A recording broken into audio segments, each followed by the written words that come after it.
Hali ya usalama ya mkoa wa Tabora kwa ujumla wake ni shwari na wananchi wanaendelea na shughuli zao za kujiletea kimaendeleo.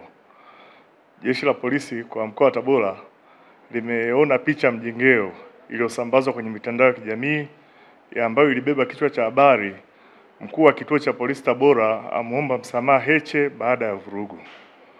Jeshi la polisi mkoa wa Tabora linawataka wananchi waipuuze picha mjengeo hiyo, kwani ni ya uongo na yenye lengo la kuwahadaa wananchi. Jeshi la polisi mkoa wa Tabora halina mkuu wa kituo cha polisi Igunga wa aina hiyo, anaitwa Daudi Paulo Delimi ambaye ana umri wa miaka 49. Huyu ni mkazi wa Mbagala A, wilaya Igunga. Mtumiwa huyu amekamatwa na tunaendelea kufanya naye mahojiano kwa sasa ili kujua alioshirikiana nao kuandaa picha mjongeo hiyo hasi na potofu na kuisambaza ili hatua stahiki za kisheria ziweze kuchukuliwa dhidi yao. Makusudio alikuwa ni kupotosha umma.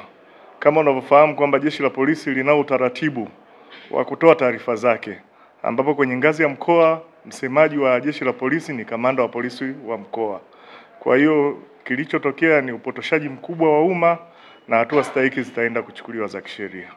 Mimi nikemee vikali watu ambao wanafanya udanganyifu kwa umma, na mtu huyu sio mtumishi wa jeshi la polisi ndani ya nchi yetu ya Tanzania, na hatua stahiki zinakwenda kuchukuliwa kwa maana kwamba amejifanya kuwa mtumishi wa jeshi la polisi. Mkuu wa chuo cha Kilimanjaro Institute of Technology and Management kilichopo Mwenge jijini Dar es Salaam chenye ithibati na usajili wa NACTVET namba REG/ANE/029 anapenda kuwatangazia nafasi za masomo kwa ngazi ya diploma na certificate kwa muhula wa masomo utakaoanza Oktoba 2025 katika kozi za IT, Hotel and Tourism Management, Front Office, Business Administration, Accountancy, Procurement and Supply. Chuo kimebobea katika ufundishaji kwa njia ya vitendo na kimeweza kutoa wanafunzi wenye weledi. Wengi wameajiriwa ama kujiajiri, na kwa wale ambao wameamua kuendelea na degree wameweza kujiunga na vyuo vikuu bora hapa nchini na nje ya nchi. Pia kuna kozi fupi za computer application, graphic and design, video production pamoja na CCTV camera. Kwa maelezo zaidi piga simu namba 0717816034 au 0754864361. KITM, elimu na ujuzi kwa uchumi imara.